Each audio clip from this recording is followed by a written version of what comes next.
Қайырлы күн, қадірменді тыңдармандар. Бүгін сіздермен мен Инабат және Диана. Бүгінгі таңда қазақ тілін үйренудің мәселелері жиі көтерілуде. Бұл деколонизацияның легімен, әлем жаңалықтарымен байланысты деп пайымдаймыз. Осы орайда тіл үйрету мен тілді түсіну аясында еңбек сіңірген отандарымыздың жұмысы өз жемістерін беруде. Бүгін бізде қонақта Айдар Балабеков мырза, Назарбаев университетінің қазақ және түркі тілдерінің инструкторы. Айдар мырза, өзіңіздің еңбек жолыңыз жайлы айтып бересіз бе? Сәлеметсіздер. Біріншіден осындай істі бастап, осы бастамаға шақырып жатқандарыңызға рахмет. Қазіргі таңда Назарбаев университетінің қазақ тілі және түркітану департаментінде оқытушымын.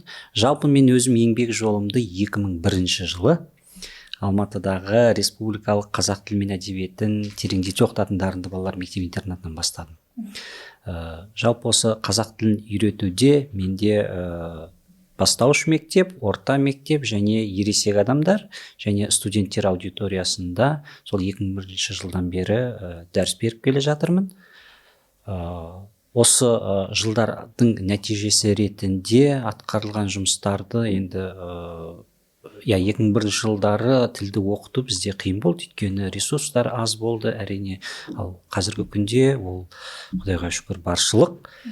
Сол ресурстардың жоқтығынан біздің сабақ беру кезінде бізде қажеттілік пайда болды, оқулықтар жазу. Соның нәтижесінде қазтесттің А1-ден С1 деңгейге дейінгі оқулықтарының авторымын. Орта мектепте 7-ші сыныптың оқулығының авторы. Одан кейін дәл қазіргі кезде Шаяхметов атындағы тіл қазына ғылыми орталығында А1-ден С1-ге дейін қазақ тілін шетелдік, яғни шетелде тұратын отандастарымызға және шетелдік азаматтарға арналған оқулықтардың авторы. Одан бұл негізгі жұмыстарым, одан бөлек ғылыми мақалалар, конференциялар тағы басқа сияқты және онлайн қазақ тілін үйретуге арналған платформалар, мысалы тіл құрал тағы басқа сияқты. Жалпы атқарған шағын кішігірім жұмысымыз осы. Осы орайда туындаған тағы бір сұрақ: неге осы жолды таңдадыңыз? Яғни қазақ тілі дамыту, осы туралы оқулықтар жазу деген секілді, қалай сол жолға келдіңіз? Мүмкін балалық шағыңыздан басталатын шығар. Жалпы қазіргі айтады ғой, мамандықты балалық шақта армандайды, содан таңдайды дейді. Менің мамандығын таңдауым кездейсоқ болған сияқты. Және екінші себеп, менің өзім анам қазақ тілі әдебиетінің мұғалімі, мүмкін ол да әсер етуі мүмкін. Сол анамның үйде көресің ғой, дәптер тексереді, қазақ тілі әңгіме болады, мүмкін кішкентай кезімде сол да бір менің түп санамның бір жерінде қалды. Сөйтіп Абай атындағы ұлттық педагогикалық университетінің қазақ филологиясы факультетіне түстім. Одан магистратурасы бар. Содан ары қарай жұмыс басталып кетті. Қазанның ішіне түскеннен кейін ішіндегі тамақты дәмді етіп жеу үшін мен бір әрекет жасауым керек қой. Сол әрекеттер оқулықтардың нәтижесі деп ойлаймын. Қазақ тілінің дамуына көп үлесіңізді қосып жатыр екенсіз. Көп рахмет. Осы орайда мен де мамам қазақ тілі әдебиеті мұғалімі. Сол үшін мен үшін қазақ тілінің бүгінгі дәрежесі, бүгінгі қазақ тілінің мәселелері, өзім қазақпын, қазақстандықпын, сол орайда да өзекті болып келеді. Сондықтан бұл подкастты да біз өзекті деп білеміз. Бұл бүгін көтеріліп жатқан тақырыбымыз да сондай өзек жарды мәселе болып отыр. Осымен қатар қазақ тіліне байланысты тағы қандай мәселелер өзек жарды болуы мүмкін? Қазақ тілінің қолданыстағы бір мәселелері бар шығар. Сіздің жаныңызға бататын, яғни осы былай болса ғой деп. Жалпы менің негізгі мәселелер өте көп. Ол мәселесіз нәрсе болмайды. Шешімін табылып жатқаны бар, шешімі табылмай жатқан. Маған негізгі өзімде осылай болса екен ғой деген мендегі үлкен ой, бір ниет. Өздеріңіз білесін, лингва бар ғой. Дәл сол сияқты соның құрылымымен, әрине оны көшіріп алу емес, соның құрылымында, яғни тілдік әрекеттер, тыңдау, сөйлеу, жазу, оқу, оны тексеру бар бір ортақ бір платформа болса. Бізде платформалар әрине бар, жеткілікті, дегенмен бір платформалар көп жағдайда оқуға басымдық береді, бір платформа грамматикаға басымдық береді, бір платформа сөздікке басымдық береді. Ал енді соның барлығын тыңдалымы, видеосы, мәтіні, тапсырмасы, грамматикасы, тесті, ең соңында сөйлеуге алып келетін нәрселер. Сондай нәрсе болса деген бір ниет, ой, әрине арман деп айтпай ақ қояйын. Мақсат. Көп рахмет жауабыңызға. Осы орайда қазақ тіліндегі материалдың жоқтың қасы мүмкіндік жоқ деп айтады. Мысалы, қазақ тіліне жаңа үйреніп келе жатқан адамдар, Қазақстанға жаңа келген адамдар келеді да, ой, я учу русский, потому что на казахском вообще материалов нет деп айтып жатады. Қазақ тілін үйренем ба, үйренбеймін ба білмеймін. Қазақ тілінде кітап жоқ. Қазақ тілін оқысам, содан кейін тіпті материал іздей алмаймын қазақ тілінде деп айтып жатады. Осындай адамдарға айтарыңыз қандай? Және осы орайда не айтар едіңіз? Шетелден келген мысалға профессорлардан сұхбат алған кезде, немесе мұғалімдерден сұхбат алған кезде, олар көбінесе орыс тілін оқып жатады. Осы Қазақстан несіне кіру үшін орыс тілін оқып жатады бірінші приоритетте. Кейін оны үйреніп алғаннан кейін уақыт болса қазақ тілін үйренемін деген көп пікірлерді естідім. Өзім бір-екі профессорлардан сұрап, мысалға өзіміздің компьютер ғылымдар несінде департаментінде. Себебі айтады, қазақ тілінде, орыс тілінде ақпарат көп, орыс тілінде көбірек адам сөйлейді, қазақ тіліне қарағанда, маған сол ыңғайлырақ деп. Осы туралы қалай ойлайсыз, яғни осы тенденция туралы қалай ойлайсыз? Меніңше бұл тенденция әлі біраз жалғасады. Өйткені ол шындық. Қазір көшеге шықсақ, дүкенге шықсақ, немесе басқа жерге барсақ, бірден біз орыс тілінде сұраймыз. Ол біздің қанға сіңген жоқ, тек мынау санамызда қалып қойған бір әдет. Осы әдетті ақырындап жойсақ, егер бізден сол әдетті жоқ екенін көрсе, шетелдіктер де мен Қазақстанға бара жатырмын, ол жерде адамдардың бәрі қазақ тілінде сөйлейді, маған күн көру керек, нан сатып алып жеу керек деп қазақ тілін бастауы мүмкін. Ал қазіргі жағдайда, мен Қазақстанға барам, мен орыс тілінде жаңағы барлық өзімнің қажеттіліктерімді өтей аламын дейді да, сол мақсатпен орыс тілін үйренеді. Оларды кінәлі деп таба алмаймыз. Өйткені оларға сол жағдайды жасап беріп отырған өзіміздің қоғам, өзіміз, біз. Ал жоқ, сен қазақша сөйле десең, ол тағы бір жаңағы дискриминация, әлімжеттік, тағы қазір көп қой, неше түрлі. Мне заставляют учить казахский. Менің шекарамнан өтіп кеттің, менің құқығым дискриминация болды деп, әйтеуір жан жақтан мынау былайша айтқанда білгіштер дейді ғой, солардың терминдерімен қолданып алады. Ал ресурстың жоқтың қасы дегенге мен негізі өзім келіспеймін. Ресурс бізде бар. Онлайн да бар, кітап та бар, сөздік болсын, корпустар болсын, бәрі бар. Тек ресурстарымыздың бізде бір кемшіліктер болуы мүмкін. Жаңа басында сөзімді айтып өткенімдей, егер тіл үйренуші бір платформаға кіретін болса, ол тіл үйренудегі барлық қажеттілікті іске асыратын әрекеттер таба алмайды. Шашыраңқы. Сол жағдайда көреді, әдетте бізде өзімізде кейде бір нәрсені істегіміз келмесе, сылтау іздейміз ғой. Сылтау. Ал енді сондай сылтауды жоқ қылып жіберу үшін біз сондай бір әдемі жұмыр нәрсені қоюымыз керек. Ал қазақ тілін үйренуге арналған ресурс қазіргі кезде жеткілікті. Бұмен тоқтамайды, әрине ол даму керек, кеңейту керек, өзгерту керек. Қазіргі мынау заман талабына сай. Интернетті ашып қалсаңыз, қазақ тілін үйрену, YouTube-те де үйрететін өздеріңіз сияқты жастар, видео сабақпен үйретеді, порталдар ашып жатыр, апптар ашып жатыр. Кейбіріне келген кезде кейде жұмыс істемей қалады, сол кезде біз айтады, міне жұмыс істемейді, мынау нашар екен, мен меңгермедім дейді. Бұл бір. Екінші, сөзді жаттап алады. Мысалы, біз сөзді жаттап алады, енді қолданысқа түспеген кейін әрине ол нәтиже көрмейді. Оған кім кінәлі? Қолданысқа түсірмей тұрған өзіміз кінәлі. Дәл қазір маған біреу келіп, жаңағы орысша көмектесіп беріңізсе, мен орысша сайрай кетемін, немесе ағылшынша сайрай кетемін.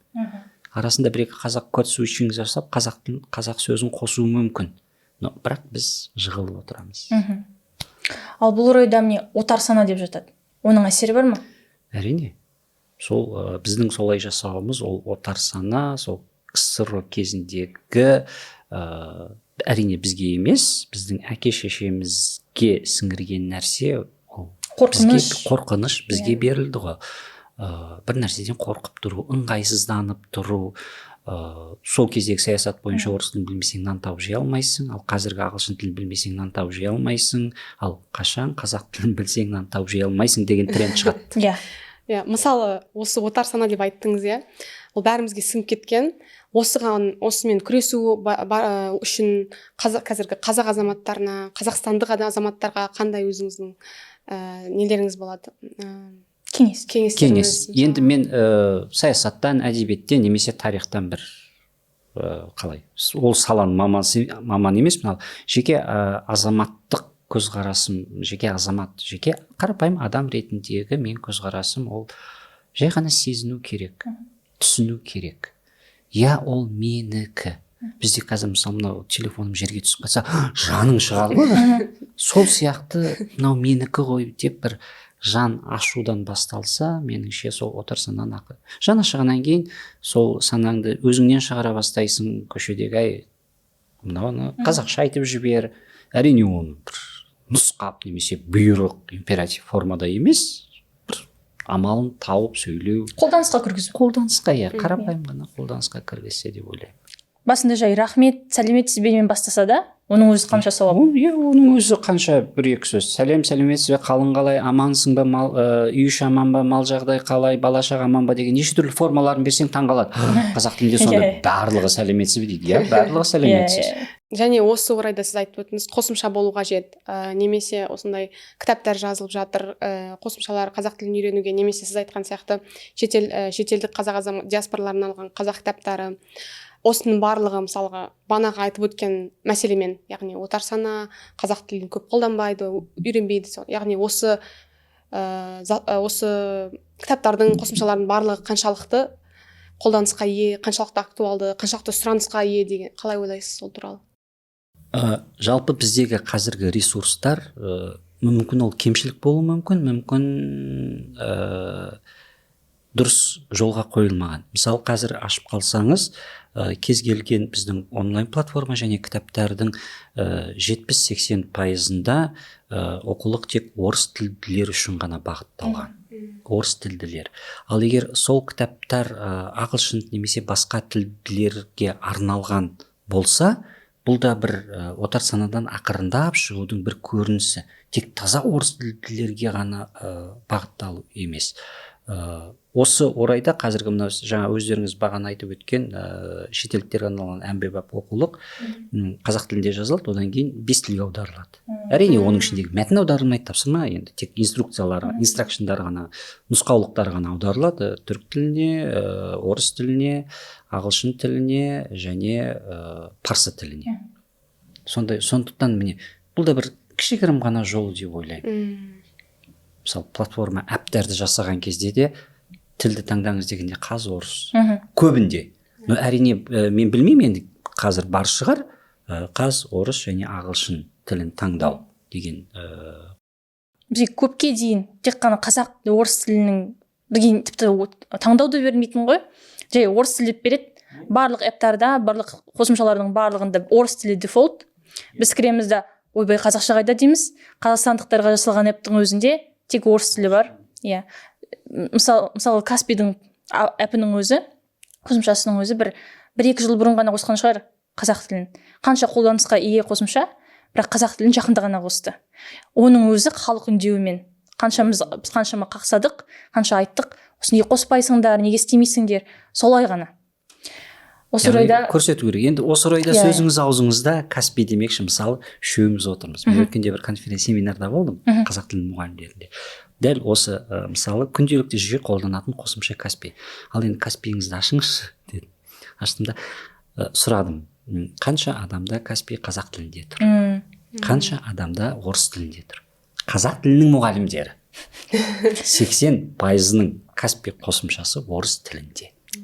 Бұның өзі отар сана бізде ұстап тұр. Мен де бұрын оны мойындаймын, мен де бұрын Каспи қосымшасы орысша болған. Менің бір туысқан ағам Каспиін қарап, қазақша айтты. Содан кейін мен өзім ойландым. Масқара, мен не істеп жүрмін? Сөйтіп өзім қазақша аударым. Сондықтан осындай қосымшаларға болса, талап етілсе, әрине. Сол талап қойылмағаннан ба, иә? Мысалы талап қойылмайды ғой бізде қазір. Қазақ тілі, орыс тілі бірдей деңгейде дейміз, бірдей деңгейде сұралынады. Мысалы көп уақытқа дейін тіпті мемлекеттік қызметкерлердің өздері қазақ тілін білу міндет болмады. Қазір ғана енгізіп келе жатыр. Қазақ тілін білу белгілі бір міндет. корпустарына ғана енгізіп жатыр. Барлығын емес, бір белгілі бір корпустарына. Сондықтан мысалға мемлекеттік қызметкерлерді тағайындаған кезде қазақ тілін білу талап емес, иә, сонда қазіргі таңда. Мен нақты білмеймін енді, бірақ кейбір мемлекеттік қызметке түсу үшін қазақ тілінен қазтесттен тест тапсырады ғой. Тест тапсырып, сол тесттің нәтижесінде өтеді. Алынады. Енді ол тесттің нәтижесінде енді алған база білім бар ғой, сондықтан барлығына бірдей солай қойылса, талап. Дұрыс айтасыз өзіңіз аузыңызда. Бәрін айт та бірін айт, қазақ тілінің жырын айт, ең бастысы талап. Қарапайым ғана. Талаптан ағылшындар айтқандай gentle wayмен берсе, талапты ары қарай алып кету. Сесеңіз жақсы болар еді деп. Тіпті қазірде дау-дамалар болып жатады ғой. Мен мәзір сұрап едім, маған бермеді, мен барып ұрыстым деген сияқты. Ондай біраз қазақ тілді адамдарды біраз агрессивті түрде көрсете ма? Содан кейін мысалы ақырын барып, міне саған қазақ тілінде мәзір бола ма? Орыс тіліне беріп жатқан кезде қазақ тілінде мәзір бола ма? Ал қазақ тілінде бар ма? Деп үңдеу салғанның өзінде былай ақырын тамшылап соның өзінде олар ойлана бастайды. Қазақ тілінде не бар екен? Сұраныс бар екен, сұрап жатыр екен адамдар. Орыс тілінде ғана дефолт болмау керек екен деп. Солай болса қой үстінде бозторғай жұмыртқалаған заман болатын шығар. Бозторғайды жұмыртқаламай, тек қойдың үстін дұрыстап алсақ қазір, сосын барып бозторғайды жұмыртқалатамыз, алайда қалай агрессивті қате деп ойлайсыз ба? Яғни мысалға талап ету, яғни кейбіреулерге қанша айтсаң да мысалға жөндемей жатады да. Ал бұл адам құқықтарының, яғни Қазақстанда қазақ тілін болу керек. Бұл яғни менің құқығымның тапталуы деп кейбір адамдар айтып жатады. Қалай ойлайсыз сол туралы? Мысалға агрессивті түрде сұрауға жетпей, мысалға қазір ЕГОВта не арыз беруге болады екен. Яғни мен осылай құқығым тапталды, қазақ тілі мына жерде жоқ деген секілді. Және кейбір осы жанашырлар, қазақ тілінің жанашырлары сондайға адамдарды шақырады. Яғни осылай жасаңдар, осылай сұраңдар деген секілді. Олай болмаса қазақ тілі дамымайды деген секілді. Қалай ойлайсыз осы жақтан? Қай жағынан әрекет жасаған дұрыс мысалы?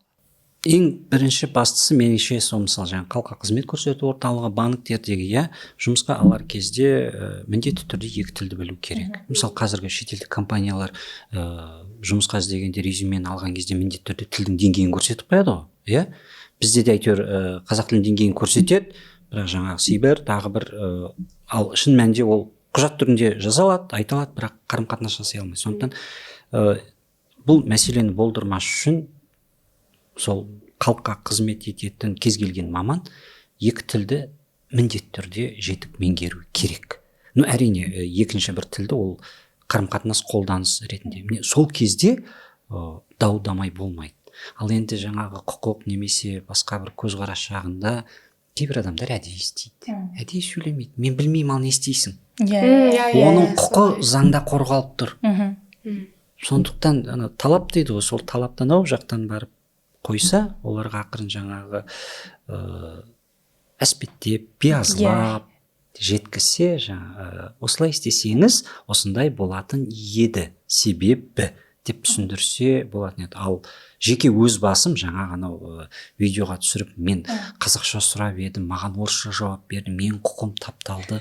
Меніңше ол қарабайырлық, тұрпайылық. Мен қызық история келіп тұр миыма. Біз әкеммен банкқа барамыз. Содан кейін Павлодарданбыз ғой. Павлодардың бәріміз білетіндей бәрі орыс па дейді. Бұлар орыстан кеткен, қазақша сөйлемейді дейді. Негізі бір жағынан ол шындық. Себебі көбінесе адамдар орысша сөйлейді, орыс тілін дефолт қылып алған. Ол тіпті Қазақстандағы тренд қой. Содан кейін келеміз банкқа. Апай қазақша сөйлемейді. Менің әкем нақты тек қана қазақ тілінде қызмет алу талап етеді. Талап етпейді, ол қазақ тілінде сөйлеп тұр өзі. Айтып тұр: мен орысша түсінбеймін, қазақша айтшы дейді. Извините, мы не можем. Свидетельство о рождении дайте. Не ол дейді. Мен білмеймін дейді. Не сұрап тұрсың сен менен дейді. Мен білмеймін. Соны ана апай маған қарайды. Маған орысша сөйлеп бастайды. Переведите ему дейді. Айтсам, жоқ деп мен бәрі нетіп тұрмын. Шошып тұрмын өзім. Әкем орысша сөйлейді. Өз нетіп тұр, талап етіп тұр солай. Өз өңдеуінің түрі сондай. Қазақша мен білмеймін. Ту туралы көлік деп солай әзер сол жерде шығарды. Я не разговариваю на казахском, я не понимаю деген жерінен шығарды. Сөйтіп осылай істесек па, осылай көрсек па, негізі әртүрлі болады ғой. Үндеудің өз түрлері болады. Сен өз мысалымен көрсетсең де жақсы болады. Мысалы мен қазақша түсінбеймін, мен орысша түсінбеймін деген сияқты айтып тұрсаң, олар не істейді? Дұрыс қой, сенің де құқығың себебі ол. Ол қызметті алу да сенің құқығың. Иә, сен ол банкқа ақша төлеп тұрсың. Олар сенің көзқарасыңды, сенің неңді біраз құрметтеу керек қой негізінен. Ақша төлеп тұрғаннан кейін. Дұрыс айтасыз. Сондықтан жаңағы осындай бір биязы жолмен, енді дөрекілікке бармай, барлығымыз адам болған кейін, оның да менің де құқығым бар. Менің құқығым қазақша сөйлеу. Жаңағы егер мен сөйлеп тұрып алсам, онымен ұрсыспай, ештеңе істемей, жай ғана кешіріңіз, мен түсінбеймін. Кешіріңіз, ол не деп тұрсаң, ол қайда барады? Яғни өгізді тарта берсең, ол сенің жүрген жағыңа бәрібір келеді ғой. Солай ту туралы куәлік дайте деп. Яғни шуға немесе ашуға, эмоцияға берілмей солай отырып алсаңыз, ол да түсінеді. Мынау қайтпайды екен дейді ғой. Қайтпайды екен, шығаруым керек дейді да. Сіз тіл құрал деп айтып кеттіңіз жаңа. Оның идеясы қайдан шықты? Қай жақтан, түбі қай жақта жатыр? Қалай ойландыңыз, қалай сол ойға келдіңіз деген сияқты? Бұл тіл құрал платформаны негізі авторлық құқық Шаяхметов атындағы тіл қазына орталығында сол Шаяхметов орталығына тіл комитетіне тапсырыс түскен, осындай бір қазақ тілін үйретуге арналған жаңаша көзқараспен бір платформа жасау керек. Сосын ол кісілер осы бізге шықты, яғни авторларға қалай жасасақ болады, не істесек болады. Сосын әрине бізден ондай нәрсе сұрағаннан кейін керемет нәрсені бересің, міне осылай жасайық. Сосын бағанағыда айтқандай, мынаны бағдарламашы жасай алмайды. Дейсің да, сосын оны өзгертесің. Но дегенмен жақсы нәрсе шығу үшін жобасын сыздық, осылай болса екен деп ұсынды. Мысалы жаңағы біз көп платформаларда сөзді береміз де, сөз бір рет болады, сосын жоқ болып кетеді. Әйтеуір сөйлемдердің ішіне кіріп кетеді. Сосын бұл жерде біз сөзді анау бөлімдерді ашқан кезде тренинг, яғни дайындалу дей ма, немесе машықтану. Сөзді тыңдау, сурет, сәйкестендіру, әйтеуір 2-3 минутын әр сабақ. Сонда бір сабақты біз қазір шатаспасам 5 бөлік қой деймін. 5 бөлікке дейін бөлінеді бір сабақ. Сонда бір сабақтың басындағы сөз соңына дейін жетеді. Осы нәрсені жасасақ дедік. Жасау барысында алғашында біз сөзді емес, біз интенцияны шығарып алдық. Жалпы мен өзім жұмыс істеген кезде бірінші мен қысқаша ғана мәтін құрап аламын. Мәтін құрап аламын немесе сұхбат құрап аламын да, мен баратын адамды осы деңгейге шығаруым керек. Ол осыны айтып шығу керек. Содан кейін барып мендегі тапсырмаларым, нәрселерім шығады. Ал біз не істейміз? Керісінше бірінші сөзді теріп аламыз, сосын тапсырманы жасаймыз, одан тыңдатамыз, айтеміз, бүйтеміз, сосын барып мәтінге алып келеміз. Ал шын мәнінде мәтіннен бастау керек та, мәтінді жазып алу. Сол нәрсемен жасалды, одан кейінгі түрткі сол Шаяхметов орталығы. Ал авторлық құрам жобасын бердік, сұлбасын сыздық, бағдарламашылар шамалары келгенше жасап шықты. Қазір өзім жеке сабақтарымды пайдаланамын. Әрине бұның ішінде де кемшілік бар. Қазір тәжірибеде пайдаланып жүргеннен кейін өзім байқаймын. Және оларға айтамын, мына жерінде мынандай бір қателік бар екен, осыны түзеп жіберсе. Яғни бұл үнемі әлі даму барысындағы. Ол дамудың бір бөлігі. Көру, қолдану деген, мына жақтан былай істеуге болатын еді, осылай істеу керек екен деп бұны дамыту. Ол да сол ненің бөлігі ғой. Құрастырудың бөлігі. Құрастырудың бір бөлігі. Сондықтан ағылшынша айтқанда саппорт, қолдау. Үнемі қолдауды талап ететін нәрсе болғаннан кейін. Ал осы кітаптарыңызда, платформада ашық қолжетімділікте? Иә, бұл ашық қолжетімділікте АП-де бар, және платформада, сайтта да бар. Енді бұның статистикасы, қанша адам қолданылады, күніне қанша адам кірді дегенді статистиканы сол тіл қазына орталығы жүргізеді. Сіз оған мен оған қатысты емеспін. Біз тек контент авторы.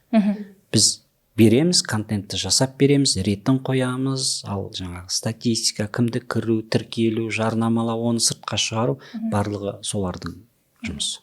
Осы жерде коммерциализация туралы ойланамыз. ау Коммерциализация туралы коммерциализация, ойланамыз. Мысалы, оны ол ашық қолжетімділікте болса, коммерциализация қалай жүруі мүмкін? Немесе тіпті қазақ тілін үйрететін құралдар, қосымшалар, олар коммерциализациялану қажет пе қазіргі таңда, қазіргі кезде? Сіздің кітабыңыз барлығы ашық доступ, қолжетімді. доступта дегенде міне өзімізде тиімді. Мысалы мен де студенттеріме айтамын, жаңағына бір студентімнен шықтым, британдық, свежий деген сөз туралы кішкене сөйлестік. Мен айттым, ол әртүрлі әр жерде. Егер мен сізге қазір оның әртүрлі қолданыстағысын айтатын болсам, сіз қазір completely шатасасың, калька болып қалады. Сондықтан қазір сен свежий деп қолдана тұр деймін. Бірақ ертең етке, сүтке, нанға, картопқа келген кезде мен ақырындап сізге беремін деймін ғой. Сондықтан бұл жаңағы коммерциализациялау, яғни сату, жалпы бізде мына мемлекеттік тілді дамыту бойынша, іске асыру бойынша бағдарлама бар, 25 жылға, 20 әр жылға бөліп тастаған. Сол бағдарламаның негізінде мемлекет осындай платформа, кітаптар жазуға ақша бөледі.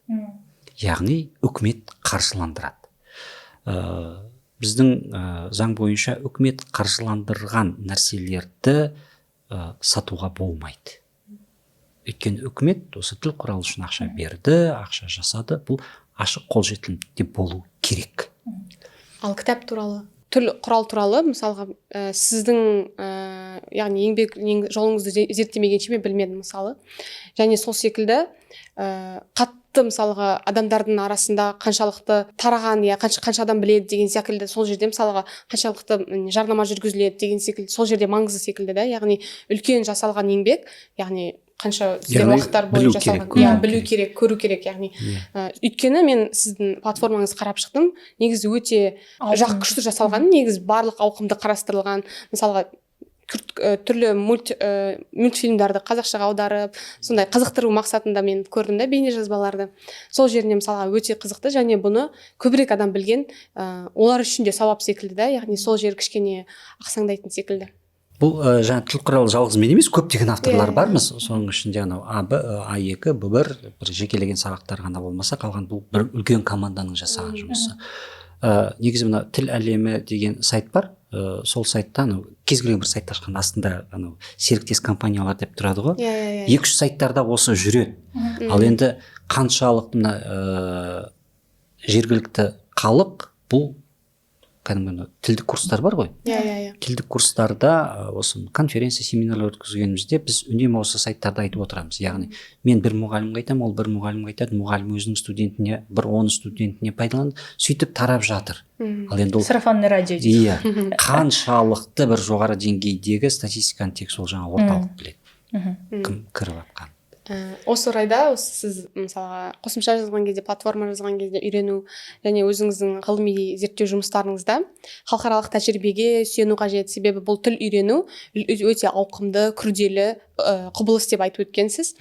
Және өзіңіздің осы жасап жатқан еңбектеріңізде қаншалықты сол халықаралық тәжірибені енгізесіз, қандай методикаларды қолданасыз, және қандай методика қолданған дұрыс. Мысалы, қазіргі қазақ тілін үйреніп жатқан адамдарға қандай өзіңіздің лайфхак дейді ғой енді былай айтқанда, қандай методикамен дұрыс деп есептейсіз? Жалпы әдістеме, яғни методика, бұл менің жеке көзқарасымда бұл үлкен бір ұғым. Кез келген нәрсені жасаудың, іске асырудың ол амал тәсілі және белгілі бір қадамдары болады. Сол қадамдардан әдістеме пайда болады. Қазір коммуникативтік әдіс, тағы бар, түр-түрі бар. Блум таксономиясы бойынша жасарту. Енді оның іші, маған оның іші маңызды. Яғни сол тапсырмалар, яғни белсенді тапсырмаларды жасау арқылы белгілі бір әдістемені. Ал кітаптарды, оқулықтарды жасаған кезде, ол ешкімге жасырын емес. Біз мына европалық жалпы тіл меңгеру құзыреттілігі сейфар бар ғой. Соны басшылыққа, яғни басшылық қалғанда дәл сол жерде емес, бірақ олардың тілді меңгеруде нені ескеру керек, нені бірінші орынға қою керек, яғни сейфардың сол стандарт. Одан кейін актфул, одан кейін өзіміздің ұлттық стандарт бар. қазақ тілін оқытуға арналған бағдарламалар бар. Сол бағдарламалардың барлығын салыстырып, соның ішінен бір тиімді, яғни бағдарлама стандарт бізге ой береді, идея береді. Ал соны қарай біз дамытып кетеміз. Сондықтан міндетті түрде шетелдік авторлардың еңбектеріне сүйенемін. Өйткені мойындаймыз, ағылшын тілі 200 жылдан астам оқыту тарихы бар тіл. Ненің жақсы, ненің жаман екенін көрді. Бірақ ол жердегі тілді үйрету жолдарын аламыз да, бірақ тілдің құрылысын, формасын, сипатын алмаймыз. Бізде неге өйткені кей жағдайда болады, кейбір бағдарламаны көрген кезде, сол жаңа Кембридждің бағдарлама ағылшын тілін мысалы A1, A1 аударасың.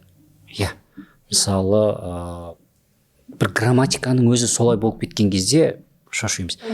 Жолын ал, бірақ грамматиканы мысалы ағылшын тіліндегі can, could ол өте жеңіл. I can, I could, I can, I could. Ал біздедегі алу деген алу ол абырдың соңы немесе екінің басында болу керек. Мысалы немесе ағылшын тіліндегі tried, I tried something деген сияқты. Ал бізде ол көру. Көруді сен абырды бере алмайсың. Ол қиын, өйткені көруден басқа білу бар, жазу бар, жүру бар, көмекші етістер кіріп кетеді. Сондықтан шетелдік ресурстарға сүйенген кезде олар және сандық және сапалық қой. Көп жағдайда бізде сандығына кетіп қалған жағдайлар болды, бірақ ол қазір жойылып келе жатыр. Сапалық жағына.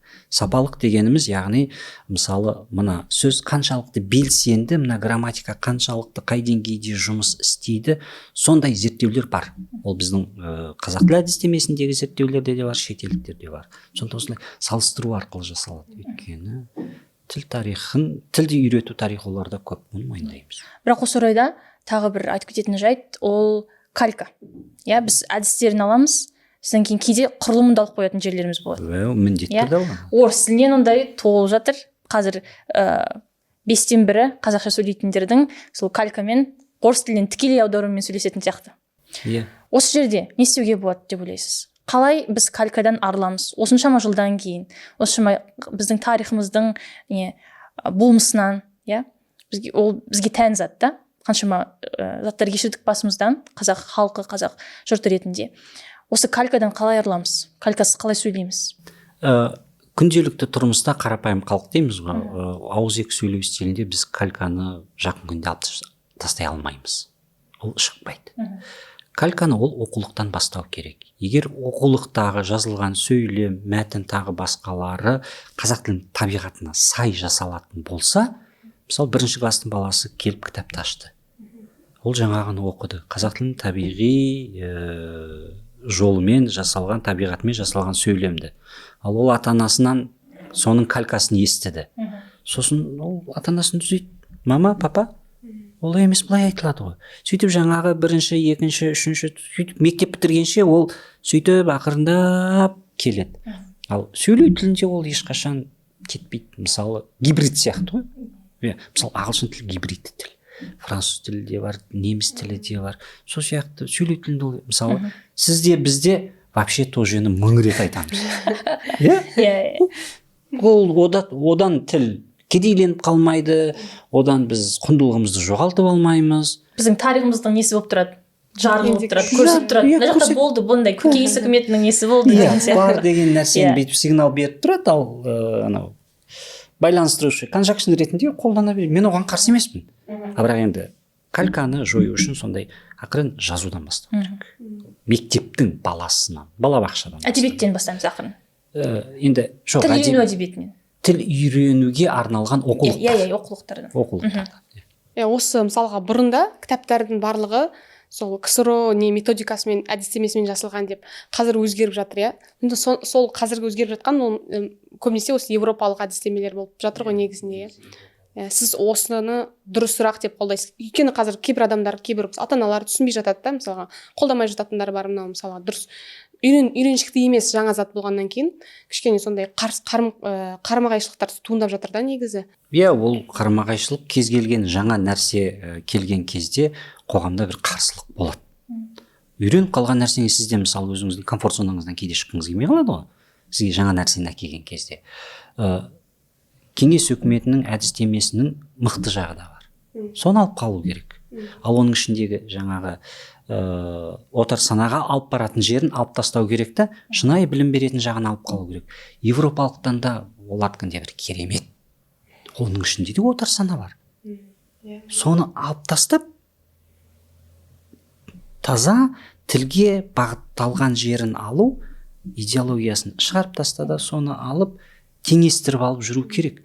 Мынау дұрыс емес деп 100% шығарып тастады. Мысалы, кеңес үкіметінің бағдарламасымен оқыдық өзіміз.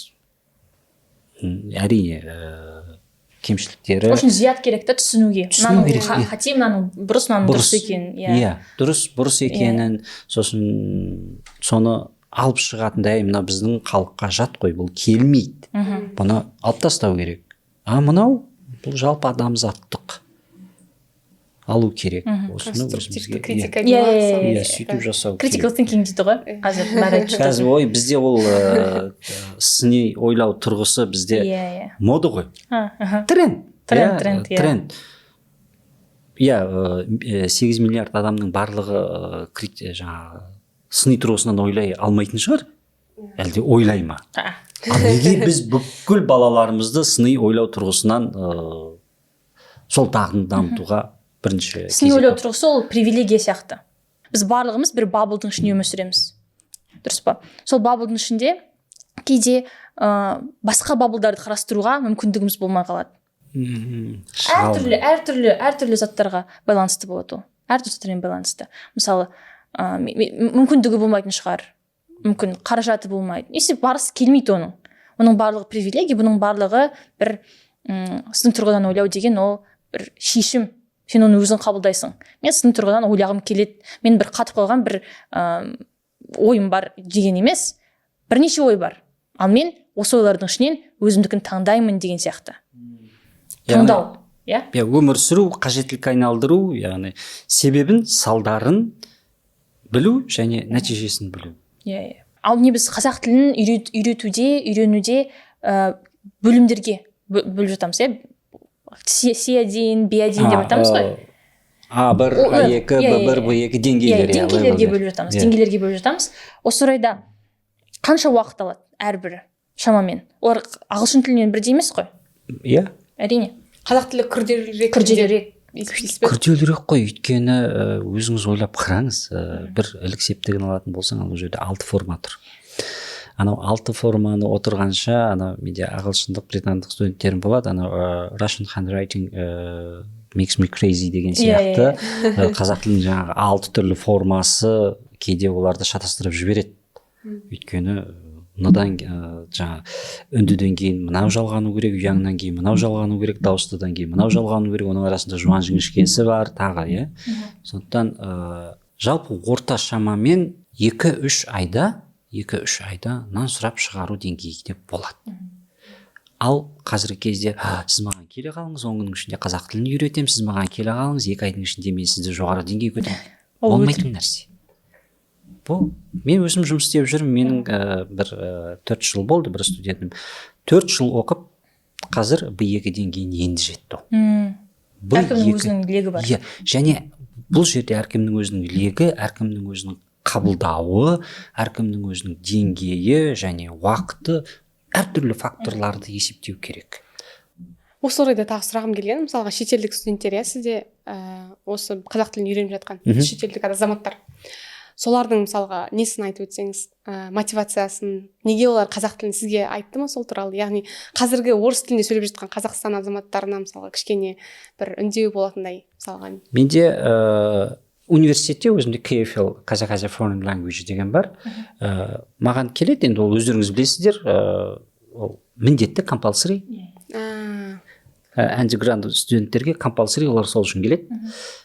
Мастерлер келеді, олар магистранттар, олардың жаңағы магистрлік тақырыбы осы қазақ мәдениетіне, қазақ тарихына, қазақ тіліне қатысты болғаннан кейін сол үшін келеді. Яғни оның уәждемесі сол мен қазақ тілінен осы өзім жұмысыма қажетті пайдалы нәрсені алам деген нәрсемен келеді. Оларға міндетті емес. Бұл өзіміздің студенттер. Ал енді басқа шетелдіктерде мысалы қазір YouTube'те бар, Кэти Лич деп іздесеңіздер табылады. Қазіргі Британияның Қазақстандағы елшісі. Иә, елші YouTube'те сұхбаттары бар. Сол кісі қазір ол 4 жыл бойы мен сол кісімен сабақ беремін, сол кісіге. Осы деңгейге жетті. Ол кісінің негізгі ойы ол осы елге келе жатыр, осы елдің суын ішеді, осы елдің дәмін татады, осы елге қызмет етеді, екі елдің арасын байланыстыру. Яғни ол елге, халыққа, тілге деген құрмет үшін үйренді. Әйтпесе ол кісіде көшеге шығып немесе жүргізушісі бар, көмекшісі үйренбеуіне де болады дейді. Сол құрмет. Бұл бір. Ал енді кейбіреулері жай ғана survival English дейді ғой. Күн көру. Автобус қайда, нан неше теңге тұрады, базарға қалай барам, сол мақсатпен үйренеді. Әркім белгілі бір өзінің мақсаты. Сол құрмет демекші, сол құрметтің қайтарымы бар секілді. Қазір оны яғни барлық адамдар, мысалы кейбіреулер подкастқа шақырып, өзінің яғни жақсы нелерін айтып жатады да, мен көрдім да сол неден тоже YouTube'тан. Біз жақсы көреміз, біз қазақтар ретінде біз жақсы көретін сияқтымыз. Мына орыс қазақша сөйлейді екен, деп астынан коммент. Ал енді біздің өзіміздің бір қазағымыз акцентпен қазақ сөйлесем, көрдіңіз бе? Бізде де бұл бір менталитетіміздің бір ерекшелігіміз. Бұны теріс жаман деп айтуымызға болмайды, өйткені ол өзіміз ғой. Иә, сондайымыз бар енді. Кішкене бір Юра немесе Павел орысша сөйлесе қол шапалақтаймыз да, өзіміздің бір мақсат, менің атым мақсат деп тұрса, жерден алып жерге саламыз. Иә, дәл солай. Сондықтан әр адам өзінің қажеттілігіне байланысты үйренеді. 90 ауыз сөздің тобықтай түйіні бар демекші. Қазіргі күндегі қазақ тілінің дәрежесі қандай? Туралы не ойлайсыз негізінен? Біз әрі қарай оны ілгері басу үшін қандай Қазақстанның, қазақ елінің болашағы ретінде не істей аламыз? Жалпы қазіргі деңгейін мен жаман емес деп айта аламын. Әрине бар бағана айтқан мәселелер, ұрандатудың қажеті жоқ. Меніңше жалпы қарапайым халықтан бастау керек.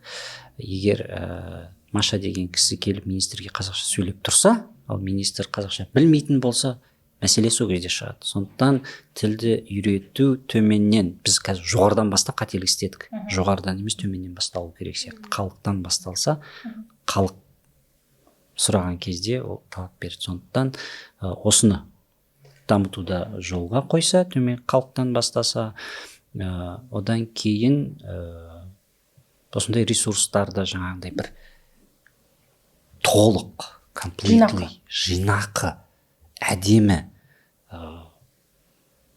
қазақ тілін көрген кезде шошып кетпейтіндей контент берсе, және екінші біз кез келген мәтінге өзіміздің мәдениетімізді, тарихымызды қосқан жақсы көреміз ғой. Тілді білмей тұрып, оған ол не үшін керек? Білдіріп ал, сосын барып бер. Домбыраның ішегі, тиегі, мысалы, тиек деген сөзді мен өмірімде бір-ақ рет қолданатын шығарым. Бірақ біз оны қолға кіргізіп қойдық, қолданыста жоқ. Осындай нәрселерді бермеу емес, беру керек. Бірақ порцияны дейді ғой, порцияны беру керек. Осындай жолдарға қойса. Және осындай өздеріңіз сияқты жастар жаңағы әптерді, ойын. Мысалы, дәл қазір қатысуларыңызға болады, тіл қазына орталығы қазақ тілді ойын конкурс жариялап жатыр. 4-5 адамнан құралған адам қазақ тілде бір ойын ойлап табуларын керек. Мүмкін бар ойынды соны қазақ тілінде шығаруларын керек. Осындай. Өйткені қазір кез келген 5 жастағы баланы алатын болсаңыз, Cocomelon'ды көреді, немесе ойындар, соны қазақ тіліне аударылса, сапалы, әдемі. Барлық сол балалардан басталады ғой. Кішкентай балалардан мысалы ютубтан орысша мультфильмдарды көреді. Бейнежазбалардың бәрі орысша болғаннан бүкіл отбасы қазақша сөйлесе, кішкентай бала өсіп келе жатқан орысша сөйлеп бастайды. Неге ол мультфильмді орыс тілінде, ағылшын тілінде көреді? өйткені біздің қазір қарасаңыз, әрине бар шығар, мен бәріне көпке топырақ шашуға болмайды. Қазақ мультфильм анимациясын көрген кезде кейде мен жылағанмын. Мен де жылаған кезде. Ана қыздың көрген кезде көзі ақайып, көзі сақайып, ана қыз қозғалған кезде, немесе бір бала қозғалған кезде 1 минут, немесе ал мына шетелдік мысалы синий трактор не үшін бәрін жаулап алды? Даже 3 секундқа жетпей, 2 секунд. Несі бар ғой, кетчив мелодиясы бар ғой. 2 секундта өзгеріп отыр. Балаға сол керек қой. Ал бізде жаңа қобыландыны шаптырады, сол 1 минут шауып екінші жерге жетеді. Сол анимация жағын көтерсе бізде. Қазір жақсырақ негізі, балапанды көрсеңіз, 1 рет кірсеңіз, кешке дейін қарайсыз, негізінен. Қазір жақсы дамып келе жатыр, жоқ деп айтуға болмайды, бар. Бірақ кейбірін көріп қалған өте жай дамып жатқан сияқты. Тек мысалы балапан ғана болсын, мысалы көп не жоқ та. Конкуренция бір ғана балапан. Конкуренция. Мысалға мен де қойып беремін інілеріме. Қызық емес та. Кішкене көреді, іш пысып кетеді, ауыстыр деп жылайтын. Ауысты мен көрмеймін дейді, сол секілді. Мен де кеше балама қазақша сөздер деген бар, 50 сөз, 100 сөз ютубте. Енді жеке адамдар жасаған ғой. Алманы айтып болғанша кейбіреуінде бір ұзақ уақыт алады да, жалығып кетеді, алма тұрады. Енді алманы сол жерде кішкене секіртіп қоймай ма, немесе біреуге жегізіп қоймай ма, бір креативность. Экшн керек. Балаға экшн керек. Миларымыз тұқ-тұқ деп тұратын. Сондықтан баладан бастау керек, ал мына үлкендерді ол бала сосын өспей ма? Сосын бала өседі, сосын ол қазақ тілінде сөйлейді. Содан солай қазақ тілінің деңгейі өзгереді. Мысалы соңғы кезде мына қазіргі қазақ тілі халықаралық қоғамы бар ғой, Рауан Кенжеханұлы басқарып отырған. Мына Pixar'дың Disney 3 мультфильм өте тамаша аударған. Келісемін. Өте жақсы аударған, сапалы, және сол аудару туралы бір сұхбатын жаңа сценарист па, дубляждағы кісі ма айтты, біз аудармаға келген кезде біздің қолданысымыздан шығып баратқан сөздерді қосуға тырыстық дейді. Яғни тілдің табиғатын көрсету. Әдемі аударған. Сондықтан, істегілер келсе істейді, дұрыс айтасыз. Сол сапасына пара-пар секілді, мысалға сапасы нашар болса, қанша не болсаң да, мысалы айтады ғой, касса жинайды деп, соған пара-пар секілді, яғни қаншалықты жақсы сапалы аударған сайын көрермендер саны да артады. Өйткені бізде барып ертеңгі жерде аударма дұрыс болмаса, құлағыңа түрпідей тисе, көргің келмейді ғой, ол кез келген адам. Сіздің алдыңызға да жай сумен немесе суға бірдеңе қосып берсе, жай суды ішесіз әрине. Өйткені сізге ыңғайлы емес. Адамның жалпы адамға бағытталу керек қой мен. Кейбіреулер айтады, сіз айттыңыз ғой, астынан бастау керек деп, кейбіреулер айтады ғой, саясаттан бастау керек. Мысалы құжаттарды орысша, қазір бәрі орысша құжаттар, немесе көп мысалға митингтер болады ғой, мысалы мәжіліс, сондай, олардың бәрі орысша өтеді деп. Мысалға солардың бәрін бірінші қазақшаға аудару керек деген секілді ұсыныстар адамдардан түсіп жатады да, яғни сол кезде ғана өзгереміз деген сияқты. Ол да жұмыс істеуі мүмкін. Біз заңды өзгертпей ештеңе өзгермейді ғой. Жоқ, егер халық, мысалы мен қазір бір жиналысты көріп жатырмын, жиналыс ағылшын тілінде өтіп жатыр. Егер мен ағылшын тілін білмесем, ол халыққа не үшін керек? Егер ана жерде отырған 100 адамның 99-ы мысалы қазақ тілінде сөйлейтін адам болса, онда жоғары жақтағылар, мыналардың бәрі қазақша сөйлейді. Құрсын жиналысты қазақша сөйлейді. Сондықтан меніңше халықтан бастау керек. Әр адам өзінен бастау керек. Әр адам әрине өзінен бастау керек, бірақ халықтан төменнен бастаса, енді бұл пікір менің ойым жеке. Мүмкін жұмыс істейді, мүмкін жұмыс істемейді, мүмкін тетіктері дұрыс емес. Көп рахмет, Айдар мырза. Сіздерге рахмет. Мынау бастап жатқан жобаларың алға жылжып, тек биіктерден көрініңдер. Болашақ жастардың қолында. Жұмабаев айтпақшы, мен жастарға сенемін. Осылай сұхбатымызға қонақ болып келіп, қолдап жатқаныңызға сізге рахмет. Ойыңызбен бөлісіп, біз жаңа бастап жатырмыз, бізге тәжірибелі адамдардың тәжірибесін тыңдау, қолдауын тыңдау өте маңызды. Сіз келіскен кезде қатты қуанып кеттік негізінде. Рахмет. Кез келген уақытта істеп жүрген күнделікті, былайша айтқанда күнделікті жұмыс бұл, істеп жүрген. Көп рахмет. Біздің тыңдармандарымызға да көп рахмет.